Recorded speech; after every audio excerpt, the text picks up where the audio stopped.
Okay, तो एक problem लेना था on A cavity with in a sphere, ठीक है। एंड ये प्रॉब्लम जनरली बोर्ड्स में नहीं देंगे, but it is an application of what we have already learned and present day में लाइक नीट में आ सकता है, ठीक है। मेंस एडवांस में तो आता ही है ये टाइप, लेकिन प्रेजेंट डे में कॉमन हो चुका है, it's very common place problem. तो स्टार्ट करते हैं। प्रॉब्लम स्टेटमेंट ये रहा, you have to find the field within a spherical cavity of a uniformly charged sphere, ठीक है। तो भाई एक यूनिफॉर्मली चार्ज्ड स्फीयर है, ठीक है। तो पहले ही बोला यूनिफॉर्मली चार्ज मतलब क्या होता है, volume charge density will be constant throughout. तो वॉल्यूम चार्ज डेंसिटी जो है rho, it won't be a function of r, ठीक है। वो डिस्टेंस के साथ वैरी नहीं करेगा, it is uniform constant everywhere, ठीक है। इन दीज केसेस ऑब्वियसली आपको ये रिकॉल करना है ये सब theory. Rho could be written as total charge by total volume, ठीक है। It could also be written as dq upon dv, ठीक है। रिकॉल कर रहे हैं सब थ्योरी जब भी आप कोई प्रॉब्लम कर रहे हो, जब भी यूनिफॉर्म चार्ज डेंसिटी बोलते हैं, in that case the differential notation as well as the algebraic division दोनों अलाउड है, दोनों सेम होते हैं। बट अगर रो फंक्शन ऑफ आर होता, कोई बोलता sir rho varies with distance is rho equals to some k times r, ठीक है। रो वैरी कर रहा है तो ऑब्वियसली आप q by v नहीं लिख सकते, ये सब पढ़ाया गया, तो रिकॉल कीजिए। सो इस प्रॉब्लम में कोई दिक्कत नहीं, ठीक है। इस न्यूमेरिकल में we have a uniformly charge sphere, ठीक है। तो डेंसिटी को अगर लिखना हो, ठीक है, एज q by v और dq upon dv, it's up to you, कोई प्रॉब्लम नहीं होगा। लेकिन देखते हैं, उतना करने की जरूरत भी नहीं पड़ेगी, क्वेश्चन में आता फटाफट यार, ठीक है। तो एक्चुअली ये दिया हुआ और डायग्राम डायग्राम देखो, ठीक है। This is it, you have a sphere, ठीक है। ये एक स्फीयर है, ये जो ब्लू वाला रीजन है that was supposed to be a sphere, ठीक है। ये एक स्फीयर था, यूनिफॉर्मली चार्ज स्फीयर है, इसका वॉल्यूम चार्ज डेंसिटी रो है, ठीक है। Okay, material uniformly spaced out है and it is made up of charges, ऐसे सोचिएगा, कंडक्टर नहीं है ये, ठीक है। It is made up of charges. अब यहाँ पे कैविटी है, ये व्हाइट वाला जो रीजन है दैट डिनोट्स और कैविटी।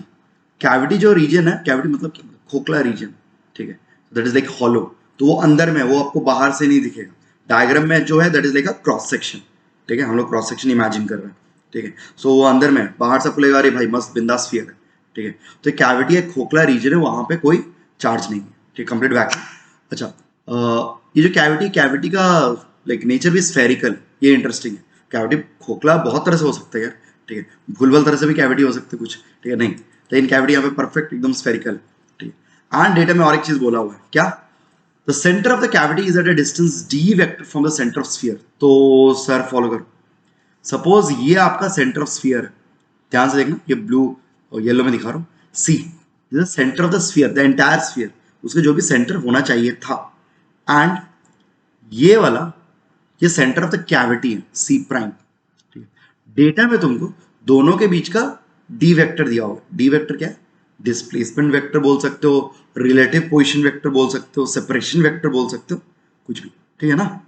ओके, तो आपको दिया हुआ, तो ये वाला, ठीक है, this is given. Okay, centre of the sphere एक अलग पॉइंट है, सेंटर ऑफ कैविटी का अलग पॉइंट है, वो आपको वेक्टर दिया है, रिलेटिव पोजीशन वेक्टर, ठीक है, starting from centre of sphere to centre of cavity. तुम्हारा क्वेश्चन क्या है, तुम्हारा क्वेश्चन है कि चाचा इस पूरे स्फीयर में कहीं पे एक पॉइंट है, लेट से ये, सॉरी पूरे कैविटी, कैविटी में कोई एक पॉइंट है, एक आर्बिट्ररी पॉइंट, ठीक है, आर्बिट्ररी लेना है, स्पेसिफिक नहीं। उस पॉइंट पे इलेक्ट्रिक फील्ड निकालो, नेट इलेक्ट्रिक फील्ड। तो you have to find the field within the spherical cavity. तो विद इन मतलब किस पॉइंट, कोई भी पॉइंट, इन जनरल पूछा, तो कोई जनरल पॉइंट पे, ए पॉइंट पे आप फील्ड निकालने का ट्राई करो, ठीक है। तो ड्यू टू दिस एग्जिस्टिंग जो डायग्राम है, जो हमको डायग्राम दिया, जो सिस्टम दिया, उसके कारण ए पॉइंट पे क्या फील्ड है, ठीक है। ओके, तो पहले कॉपी कर लो फटाफट पॉज करके। अब हम डिस्कस करेंगे कि सोचते कैसे, ठीक है, how do you approach the problem, ठीक है। तो देखो, सबसे पहले सोचोगे कि सर ऐसा कैविटी में, साइड में कहीं पे कैविटी है, वहां पे फील्ड निकालने के लिए हमने कोई रेडीमेड फॉर्मूला तो पढ़ा है नहीं। नेक्स्ट, और क्या दिमाग में आ सकता है, किसी ने सोचा कि सर एलिमेंट्री चार्ज देके इंटीग्रेट करेंगे, सर 3D में इंटीग्रेशन ऐसे डिफिकल्ट होता है। फिर Gauss law, Gauss law generally हम लोग अप्लाई करते हैं फॉर सिमेट्रिक केसेस। यहाँ पे डायरेक्टली अगर मैं गॉस लॉ अप्लाई करने गया, this case is not symmetric, ठीक है। वो कैविटी कॉन्सेंट्रिक तो नहीं है, साइड में कहीं पे, साइड में कैविटी है। मोर ओवर कैविटी में जो पॉइंट है वो भी एक आर्बिट्री पॉइंट है, ठीक है। तो सिमेट्री एग्जैक्टली खोजने पे मिल नहीं रहा है कि गॉस लॉ से इंटीग्रेशन इजी हो जाए, याद है ना, ठीक है। Gauss law is always applicable, symmetry हो ना हो, लेकिन थ्योरी था कि गॉस लॉ का जो इंटीग्रेशन है, ई डॉट डी, वो सिंप्लीफाई कब कर पाता है, जब सिमेट्री रहता है प्रॉब्लम में, ठीक है। तो सिमेट्री तो सूट नहीं कर रहा, तो अब क्या आएगा दिमाग में कि सर इससे रिलेटेड कुछ पढ़े हैं कि नहीं, ठीक है, तो रिकॉल करो इससे रिलेटेड हमने ऑलरेडी कुछ पढ़ा है। इनफैक्ट इस तरह के प्रॉब्लम्स करने के लिए आपको ऑलरेडी कुछ और जो थ्योरी पढ़े वो दिमाग में रखना पड़े। तो कौन सा थ्योरी? हमने फील्ड पढ़ा था with in a uniformly charge sphere, ठीक है। ये कॉपी करने की जरूरत नहीं है, ये बस नोट्स में देखना आपको पहले मिलेगा, ये नहीं होगा तो लिख लेना भाई, ठीक है। लेकिन ये हम पूरा डेरिवेशन में नहीं जा रहे हैं, जस्ट रिकॉल करवा रहे हैं।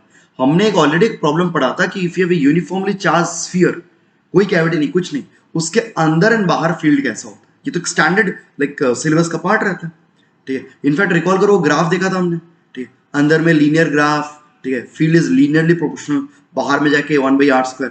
ग्रेविटेशन में भी सिमिलर प्रॉब्लम्स होते हैं बोथ ऑफ देम, ठीक है। तो आइडिया क्या है, जो तुमने ऑलरेडी पढ़ा है उसको यूज करने का ट्राई करेंगे, ठीक है, क्योंकि ऑब्वियसली दिमाग में ये आएगा ना कि गॉस लॉ यूज नहीं कर सकते, इतना कुछ यूज नहीं कर सकते, ये लेकिन सिमिलर ये थोड़ा इस प्रॉब्लम की तरफ सिमिलर है, ठीक है, क्योंकि यहाँ पे भी वॉल्यूम चार्ज है, यहाँ पे भी वॉल्यूम चार्ज है, बस प्रॉब्लम क्या है यहाँ पे कैविटी आ गया, तो पता नहीं कैविटी का क्या करेंगे, देखते हैं, ठीक है। लेकिन अब रिकॉल तुमको करना है ये वाला प्रॉब्लम, ठीक है, ये वाला प्रॉब्लम, ठीक है। तो वॉल्यूम चार्ज डेंसिटी अगर रहता है uniform and there is no cavity, तो within the sphere for r less than capital R, याद करना, ठीक है, हम लोग का फील्ड का एक फॉर्मूला हमने डिराइव किया था, ठीक है, तो हमने गॉस लॉ से डिराइव किया था। ये तो खुद एक प्रॉब्लम था मानता हूँ, लेकिन मैंने बोला था कि for competitive exams in general, ठीक है, नीट इंक्लूडेड, आपको एटलीस्ट रिजल्ट्स, ये रिजल्ट याद रखना पड़ेगा रेडीमेड, ठीक है, क्योंकि आज के जमाने में इसके ऊपर बेस करके और प्रॉब्लम्स आते हैं, इसको बेस करके सोचो, तो ऑब्वियसली आप टाइम तो स्पेंड नहीं करोगे ना ये डिराइव करने में। तो within the solid sphere of charge the field varies linearly like this, ρr/3 बहुत क्यूट सा लाइक रिप्रेजेंटेशन होता है, एकदम सिंपल, ठीक है, आपको जानना पड़ेगा, बट ये only for a uniform sphere, solid sphere, ठीक है, ओके। तो मैं ये रिजल्ट ये मिटा दे रहा हूँ मैं, बस ये रिजल्ट आप लोग साइड में लिख के रखना, ये हम लोग अभी यूज करने वाले हैं, ठीक है। तो आपके दिमाग में भी ऐसे ही क्लिक करना चाहिए ना कि सर इतना कुछ अप्लाई नहीं कर पा रहा है, तो स्फीयर से रिलेटेड ये तो पढ़े, तो मे बी वो यहाँ पे यूज हो जाए, ठीक है। भाई सोचने का तरीका होता है, ठीक है, हम लोग को हमेशा एक लॉजिकली सोचना पड़ेगा किस मेथड से अप्रोच करें, ठीक है। तो अगर सोचोगे लॉजिकली तो दिमाग में ठीक हिट कर जाएगा कि अरे सर ये तो पढ़े थे, may be this can be useful. तो हम लोग यही बोलते हैं कि सर यहाँ पे वॉल्यूम चार्ज डेंसिटी ये भी एक स्फीयर जैसा दिख रहा है, तो maybe I can use this idea, ठीक है। ये क्या है, once again is the field due to a uniformly charge sphere within it, ठीक है। तो मैं ये डेटा यूज करने वाला हूँ। Now coming back to the problem, आप बोलोगे कि सर रुक जाइए थोड़ा डेटा लिख लें, ठीक है, छोड़ बाद में लिखते हैं। आप बोलोगे कि सर यहाँ पे यूनिफॉर्म स्फीयर है, यूनिफॉर्मली चार्ज स्फीयर है, लेकिन कंप्लीट स्फीयर नहीं है, यहाँ पे एक मिसिंग पोर्शन है, तो how do I like use this, इसको यूज करने के लिए you need a complete sphere, ठीक है। तो सर किस तरह से कंप्लीट कर देते हैं, कैसे कंप्लीट करेंगे? सर वो कैविटी वाले रीजन को फिलअप कर दो, डाल दो वहां पे कुछ, तो कुछ भी डालने से नहीं होगा, ठीक है, कुछ भी नहीं डाल सकते। ये जो आसपास में जो डेंसिटी है, आसपास को जो रीजन है उसका जो डेंसिटी है, सेम डेंसिटी का मटेरियल लेके यहाँ पे तुम फिलअप करना शुरू करो। In other words go for something like this, ठीक है। वो जो कैविटी रीजन था उसी के बराबर एक स्फीयर इमेजिन करो of the same material in the sense कि सेम डेंसिटी होना चाहिए, एंड दोनों को देन ऐड कर दो। इन अदर वर्ड्स ये स्फीयर लेके वापस यहाँ पे पुट कर दो, ठीक है। तो ये जो मिसिंग पोर्शन है ये नहीं था, आप बनाओ इसको, पुट कर दो। पुट कर दोगे तो आपको क्या मिलेगा, you will get a complete sphere. अब इंटरेस्टिंग चीज है कि सर ये भी जो फाइनल सेटअप ये वाला, ये भी चार्ज डेंसिटी रो है बंदे का, ठीक है, इसका भी चार्ज डेंसिटी रो है, ठीक है, इसका भी चार्ज डेंसिटी रो, ठीक है, सबका चार्ज डेंसिटी सेम है, ठीक है। ये दोनों setups they are complete uniform spheres without any cavity. तो मेरा जो फॉर्मूला था ρr/3ε0 वो इन दोनों केसेस में एप्लीकेबल है, तो मैं दोनों के लिए वो फॉर्मूला अप्लाई कर सकता हूँ अगर जरूरत पड़ा तो, देखते हैं अभी, ठीक है। लेकिन ये मैं इसमें तो कोई फॉर्मूला ही एप्लीकेबल नहीं है, ठीक है। तो मैं यह आइडिया दे रहा हूँ कि सर इसको अगर यहाँ पे पुट कर दो, I will get a complete sphere and that will be helpful, ठीक है। तो अब हम प्रोसीड करते हैं, हमको फील्ड निकालना है। फील्ड कहाँ पे निकालना है, एट सम आर्बिट्ररी पॉइंट। तो लेट्स से ये मेरा वो आर्बिट्ररी पॉइंट है ए, पॉइंट ए, ठीक है। उस पॉइंट पे हमको फील्ड निकालना है ड्यू टू दिस सिस्टम। अच्छा एक चीज करते हैं, ये जो सिस्टम है ना, जो ओरिजिनल सिस्टम दिया हुआ, इसको मैं नाम देता हूँ 1, system 1। This system will be called system 2, and जो अल्टीमेटली हमको मिल रहा है दिस इज कॉल्ड सिस्टम 3। नाम दे रहे हैं, ठीक है। When system 1 is a big sphere with a cavity, system 2 is a small sphere, system 3 is a complete sphere without cavity. ठीक, ये सब लिख नहीं रहा हूँ, चाहो तो लिख लेना, तो पता नहीं घर में पढ़ोगे समझ में आया ना आए। ठीक है, तो चलिए स्टार्ट करते हैं। अब वो जो पॉइंट ए है, that is a point in space, एक सिंगल पॉइंट है। अच्छा, जब मैं इसको यहाँ पे पुट करूंगा, ठीक है, मैं पुट कर दूंगा अगर, ठीक है, इस छोटे वाले स्फीयर को, तो वो point A basically will be occupying this point probably. समझ में आ रहा है? वो मोस्ट प्रोबेबली इस पॉइंट को ऑक्यूपाई कर, ब्लैक डॉट से ड्रॉ कर। ठीक है, एंड जब आप कंप्लीट स्फीयर को देखोगे तो ऑब्वियसली वो पॉइंट मोस्ट प्रोबेबली यहाँ पे कहीं पे दिख रहा है। Got it? ये point probably. What I am trying to say, sir 3 point नहीं है यहाँ पे, सर 3 पॉइंट लियो आप स्पेस में, नहीं सर, एक ही पॉइंट, पॉइंट एक है, charges different. Recall superposition principle, very basic. Superposition principle for field आप कब अप्लाई करते हो? Whenever you have multiple charges creating field at a particular point. एक सिंगल पॉइंट पे अगर आप फील्ड निकालना चाहते हो और सिस्टम में मल्टीपल सोर्स चार्जेस, हम लोग क्या बोलते हैं sir, add the field due to individual charge. ठीक है, वेक्टोरली ऐड करो और उससे आपको नेट फील्ड मिल जाएगा। तो हमारा आइडिया ये है कि सर यहाँ पे 3 पॉइंट नहीं है, पॉइंट एक ही है स्पेस में। एक बार मैं इस स्फीयर को देख रहा हूँ, एक बार मैं इसको देख रहा हूँ, लेकिन वो जो जाके यहीं पे बैठने वाला है ना, सॉरी, वो जगह उसी कैविटी रीजन में बैठने वाला है, सो ए एक ही पॉइंट है। एंड बाद में मैं टोटल को देखूंगा एक साथ, ठीक है, वो भी एक ही पॉइंट पे देख रहा हूँ, सो पॉइंट एक ही है, तो आई विल स्टार्ट। ठीक है, तो मेरे दिमाग में ये भी क्लिक कर गया, जैसे ये डायग्राम करूँ मेरे दिमाग में क्लिक करेगा कि चचा सुपरपोजिशन प्रिंसिपल अप्लाई करना, सो एट पॉइंट ए। ठीक है, the system one will create its own field given as E1 vector. हमको E1 वेक्टर का डायरेक्शन नहीं पता है, लेकिन मैं कुछ बोलो कुछ चेक होगा। ये जो छोटा सा स्फीयर है, कंप्लीट स्फीयर, वो अपना फील्ड क्रिएट करेगा पॉइंट ए पे। बहुत बढ़िया, दोनों मिलके, दोनों सोर्सेज हैं। ठीक है, दोनों इस तरह सोचना, पॉइंट ए के लिए ये भी सोर्स है, ये भी सोर्स है, दोनों सोर्स चार्ज है, पॉइंट चार्ज नहीं है, दे आर वॉल्यूम चार्ज, लेकिन दो सोर्स है, सेपरेट सेपरेट, दोनों को मैं कंबाइन करूं। ठीक है, तो दोनों के कारण कॉन्ट्रीब्यूशन देखना in the same region of space. बार बोल रहा हूं, मैं साइड में ड्रॉ कर रहा हूं, लेकिन एक्चुअली दोनों एक ही जगह पे हैं। ठीक है, ये वाला है 1 एंड फिर वहां पे बीच में उधर कैविटी की जगह पे 2 आ रहा है। ठीक है, दोनों का कॉन्ट्रीब्यूशन पॉइंट ए पे दिखने वाला, तो दोनों मिल जाएंगे तो हमको क्या दिखेगा, net field at point A. ठीक है, लेकिन नेट बोलने का मतलब ओवरऑल सिस्टम तुमको क्या दिखेगा, थर्ड सिस्टम। तो नेट बोलने का मतलब है field due to the third system, मतलब E3। समझ में आ गया? नेट बोलने का ही मतलब है field due to the third system. अब तुम बोलोगे सर E1 को तो वैल्यू पता नहीं है, वही निकालना है तुमको, तो therefore E1 could be written as actually, ये कौन सी बड़ी बात है, E3 माइनस E2। अब बात है E3 एंड E2 आप निकाल सकते हो, बिकॉज E3 एंड E2 दोनों यूनिफॉर्मली चार्ज स्फीयर्स हैं, दोनों का फील्ड देखना है पॉइंट है which is an internal point. अब हम लॉजिक देंगे कि sir for R less than R, कहाँ लिख दूँ, ऊपर में लिख देता हूँ, फिर से मैंने मिटा दिया था। For R less than R, E का फॉर्मूला क्या होता है, rho R by 3 epsilon naught, whenever you are dealing with uniformly charge sphere. ये रेडीमेड फॉर्मूला था, आप काइंडली थोड़ा सुनिएगा। इस फॉर्मूला जो R वेक्टर होता है, ये R वेक्टर कौन सा होता है, from the centre of the concern sphere to the required point. ठीक है, ये फील्ड किसी एक पॉइंट पे देखते हो, किसी का कारण देखते हो, जिस पॉइंट पे देख रहे हो उस पॉइंट तक ये पोजीशन वेक्टर है, कहां से, जिस स्फीयर के कारण देख रहे हो उसके सेंटर से। दैट मींस, अच्छे से देखिएगा, फॉर द स्फीयर 2 ये फॉर्मूला अप्लाई कर सकते हैं, क्योंकि स्फीयर 2 में ये कंडीशन होल्ड कर रहा है ना, R लेस देन R।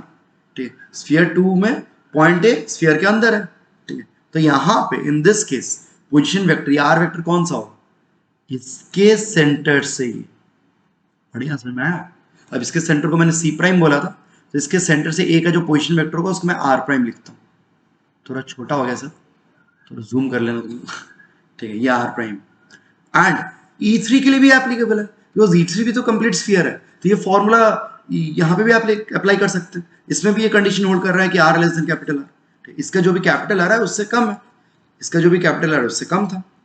तो ये चीज नोटिस करना कि दोनों स्फीयर में सेम फॉर्मूला एप्लीकेबल है। ठीक है, और सेम रो है, लेकिन ऑब्वियसली R डिफरेंट होगा, स्मॉलर। ठीक है, यहाँ पे स्मॉलर देखने में कौन सा होगा, इसके सेंटर से A पॉइंट तक। ठीक है, that means this R vector. Okay, अब फॉर्मूला में लगा, तो E3 का एक्सप्रेशन क्या बना, rho R vector by 3 epsilon naught minus E2 में rho R prime vector by 3 epsilon, ठीक है। So rho by 3 epsilon naught common गया, needless to say R vector minus R prime vector. Now R minus R prime vector क्या होएगा, ठीक है, वो थोड़ा इमेजिन कर लो, वेक्टर डायग्राम कर रहे हैं यहाँ पे। सर तीनों पॉइंट को अगर मैं दिखाऊं, यहाँ पे दिखा रहा हूँ, फॉलो करने का आप लोग, ठीक है। सी यहाँ पे कहीं पे था, सी प्राइम यहाँ पे कहीं, सी प्राइम यहाँ पे कहीं पे था, ठीक है। सी प्राइम में तो अगर एक ट्राइंगल देखते हैं, मैं यहाँ पे कर रहा हूँ, ठीक है, तो फॉलो करना आप लोग, सी प्राइम ए, ठीक है। सी प्राइम से ए तक है आर प्राइम, सी से ए है आर, एंड सी से सी प्राइम ओरिजिनली डेटा में दिया हुआ था क्वेश्चन में डी वेक्टर, ठीक है।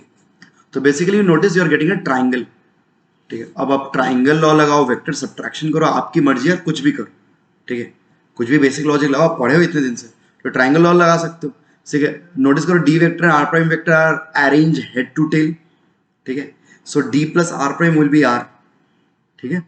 मैंने यहाँ पे लिख लेना सर फ्रॉम ट्राइंगल लॉ, अब मैं वो लिख नहीं रहा हूँ, हाँ, लिख लेना स्टेटमेंट में from triangle law for this diagram, for this vector diagram, ठीक है। बेटर स्टिल होगा आप ये जो एक्सप्रेशन लिखे हो ना, ये वाला, इसके नीचे ये वेक्टर डायग्राम करना, हाँ, मेरा थोड़ा हैपोजाइड हुआ एज यूजुअल, ठीक है।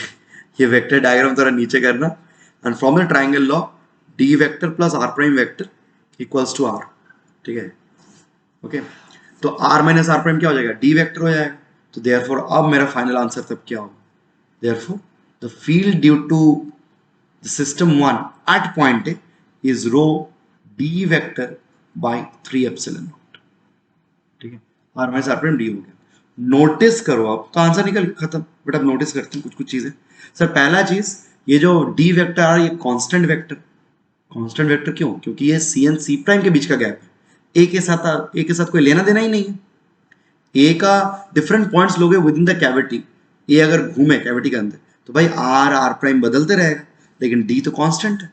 सो मैं ए की जगह पे अगर सोचो, अच्छे समझो, ए की जगह पे यहाँ पे अगर बी लू, डी लू, ई लू, कोई भी पॉइंट लू विद इन द कैविटी, हर पॉइंट के लिए R prime and R different होगा, लेकिन सब्ट्रैक्ट करने के बाद डी वेक्टर तो वही आएगा। मतलब हर एक पॉइंट पे डी वेक्टर, हर एक पॉइंट के लिए वो जो आर माइनस आर प्राइम है वो सेम है, एंड ई वेक्टर तब सेम आ रहा है। In other words field vector is constant, D is a constant vector, और रो एप्सिलॉन ये तो कांस्टेंट ही। तो फील्ड वेक्टर इज कांस्टेंट कहां पे, not everywhere, with in the cavity. Cavity में तुम कोई भी आर्बिट्री पॉइंट लो, फील्ड वेक्टर कांस्टेंट है। इसलिए क्वेश्चन में दिया हुआ था field within the cavity निकालिए आप, ठीक है। फील्ड एट अ पॉइंट नहीं बोलता, बस बोलते फील्ड विद इन कैविटी, ठीक है। अच्छा, मोर ओवर थोड़ा और डिटेल्स में देख लेते हैं। सर फील्ड अगर कैविटी के अंदर हर जगह यूनिफॉर्म है, so what would the field lines look like, field lines कैसे दिखेंगे आपको, ठीक है, कैसे दिखेंगे, ठीक है। कैविटी के अंदर हर जगह सेम है, ठीक है। तो कांस्टेंट फील्ड है, मतलब यूनिफॉर्म फील्ड है, रादर यूनिफॉर्म लिखता हूँ। सर यूनिफॉर्म फील्ड के फील्ड लाइंस पैरेलल होते हैं, इक्विडिस्टेंट होते हैं, ठीक है। तो भाई यहाँ पे फील्ड लाइंस पैरेलल होंगे, फील्ड लाइंस का डायरेक्शन किधर होगा, डी वेक्टर के अलाउ, हॉरिजॉन्टल मत कर देना फटाक से, डी वेक्टर के अलाउ, डी वेक्टर किधर है, सी से सी प्राइम। सो अगर मैं ड्रॉ करूँ समवट लाइक दिस, मैं रेड कलर में ड्रॉ करूँ, डी से डी प्राइम, सी से C prime, sorry, D vector ये था, सी से सी प्राइम, इसके पैरेलल फील्ड लाइंस ड्रॉ करो। सो पूरे कैविटी के अंदर फील्ड लाइंस ऐसे हैं, ठीक है, इस तरह से, these are field lines, field lines are parallel and like गजब, ठीक। अब बात है ऐसा सुपरपोजिशन प्रिंसिपल आप हर जगह अप्लाई कर सकते हो, इधर में कहीं पे, बाहर में कहीं पे, लेकिन आंसर सिंपल नहीं है। जैसे यहाँ पे एक अच्छा सिंपल सा आंसर है, किसी का आर्बिट्री पॉइंट में साइड में देखते हो और यहाँ पे निकालने को बोलते हो, ऐसे प्रॉब्लम्स भी देते हैं हम लोग, वैसे प्रॉब्लम्स भी जेई में आते हैं, साइड में कहीं पे निकालने को बोले, तो आप ऐसे सुपरपोजिशन कर सकते हैं इस तरह से, ठीक है। इसके कारण कुछ कॉन्ट्रीब्यूशन लिख लिए, इस छोटे से स्फीयर के कारण लिखो और नेट के कारण लिखो, सब्ट्रैक्ट कर लो दोनों का कॉन्ट्रीब्यूशन, ठीक है। तो बात है मेन बात है कि अगर जब तक आपके पास यूनिफॉर्म स्फीयर है, मतलब सिस्टम 2 एंड सिस्टम 3, तब तक आप इजीली एक्सप्रेशंस लिख पाओ, ठीक है, आपको ऑलरेडी पता है। तो कहीं पे भी लिखो, किसी पॉइंट पे सुपरपोजिशन करके फिर इस वाले का निकाल लो, ठीक। अच्छा हाँ, बहुत सारे बुक्स में लाइक कोई अलग अप्रोच नहीं बोलूंगा, लेकिन इसी को घुमा के बोलता है, ठीक है, which is a very standard explanation as well, ठीक है, नाइस वन, कि सर हमने यहाँ पे क्या किया, हमने कैविटी को फिल अप किया, हमने बोला सर कैविटी में ये डाल दो। ऑल्टरनेटिवली बहुत लोग बोलते हैं कि सर आप ओरिजिनल स्फीयर लिए थे, अब मानो कि ओरिजिनल स्फीयर कंप्लीट है, पॉजिटिव चार्ज डेंसिटी है, एंड देन यू एज्यूम कि जहां पे कैविटी क्रिएट कर रहे हैं वहां पे आप नेगेटिव चार्ज डेंसिटी पुट कर दो, सेम मैग्नीट्यूड बट नेगेटिव रो, मतलब पूरा पहले प्लस रो था, अब माइनस रो का रीजन आप पुट कर दो, तो क्या होगा, वो जो कॉमन रीजन है that will become electrically neutral, वहां पे रो नेट कितना हो जाएगा, नेट डेंसिटी कितना हो जाएगा, जीरो, ठीक है। इलेक्ट्रिकली स्पीकिंग आपको यही सिस्टम मिलेगा, ठीक है। मतलब एक पहले uniform charge made up of only positive charges, और कैविटी जहां पे क्रिएट कर रहे हैं वहां पे फिर नेगेटिव चार्जेस जान के घुसा दिए, घोस्ट कर दिए उसके अंदर, ठीक है। तो कॉमन रीजन में net plus rho minus rho zero हो गया, तो मटेरियल है लेकिन electrically speaking there is no charge, electrically speaking it is cavity, electrically speaking, ठीक है। तो आप ये प्रॉब्लम को बना सकते हैं, you can create the same problem, original problem as a superposition of a big uniform positive sphere and a negative small sphere, negatively charged small sphere, दोनों को सुपरपोज करके भी ये बना सकते हो, एक ही चीज आएगा, ठीक है। इन अदर वर्ड्स ये सेगेंट सिस्टम को इधर लेके चले जाओ, मतलब इक्वल टू के इस साइड में लेके चले जाओ, इक्वल साइन के इस साइड में, तो नेगेटिव रो बन जाएगा, ठीक है। तो ये प्रॉब्लम, ठीक है, ये कॉमन प्रॉब्लम है, जान के रखिए।